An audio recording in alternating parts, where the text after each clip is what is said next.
বিসমিল্লাহির রহমানির রহিম। আজকে আমরা বিগত সালের একটি প্রশ্ন সমাধান করব, যেটি বাংলাদেশ ব্যাংক এডি নিয়োগ পরীক্ষায় এসেছিল। আমাদের যে অঙ্কটি দেওয়া আছে সেটি হলো fresh grapes contain 80% water while dry grapes contain 10% water.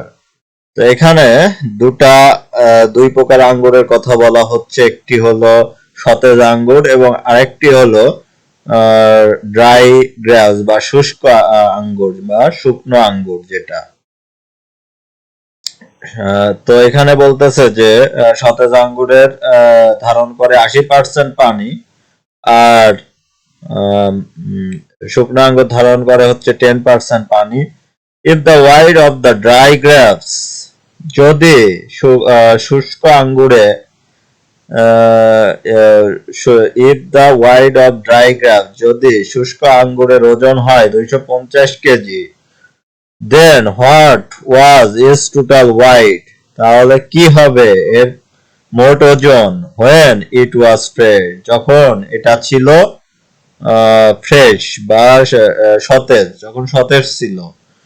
এখন আমরা সমাধানে যাব। তো এখানে আমি চিত্রে দুটো আঙ্গুর দিয়েছি, একটি হলো শুষ্ক আঙ্গুর এবং একটি হলো সতেজ আঙ্গুর। তো শুষ্ক আঙ্গুরের কাহিনী অনুযায়ী এখানে যে কাহিনী আমাদের দিয়েছে বা যে তথ্য বা ইনফরমেশন দিয়েছে আমাদের, সে অনুযায়ী 80% ওয়াটার আছে হচ্ছে সতেজ আঙ্গুরে, আর 10% ওয়াটার আছে হলো শুষ্ক আঙ্গুরে। আর এখানে আমাদের আরেকটি ইনফরমেশন দিয়েছে যে শুষ্ক আঙ্গুরের পরিমাণ হলো 250 কেজি বা 250 কেজি। তো 250 থেকে এখন আমরা যদি 250 এর 10% বের করি, তাহলে আমরা পেয়ে যাব হচ্ছে পানির পরিমাণ, শুষ্ক আঙ্গুরে পানির পরিমাণ 25 কেজি।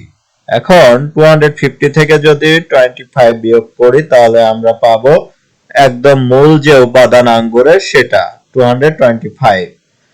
এখন 225 আমরা বের করলাম, কিন্তু এটা হলো 225 হলো একদম মূল যে আঙ্গুর তার পরিমাণ 225 কেজি। এখন আমাদের এখানে যে ইনফরমেশনটি দেওয়া আছে যে 80% ওয়াটার while dry grapes, মানে 80% ওয়াটার ফ্রেশ গ্রাপস কন্টেন 80% ধারণ করে 80% ওয়াটার, তাহলে আর 20% ওয়াটার তাহলে কি? 20% ওয়াটার নিশ্চয়ই তাহলে শুকনো আঙ্গুরের ক্ষেত্রে যে মূল শুকনো আঙ্গুর না, এটা হচ্ছে আঙ্গুরের যে মূল পরিমাণ সেটা থাকবে কত? 20%। তাহলে 100 কেজির মধ্যে যদি 20 কেজি যদি শুকনো মানে মূল উপাদান থাকে আঙ্গুরের, তাহলে 225 কেজি এর মূল উপাদান কত হবে? 1125 কেজি।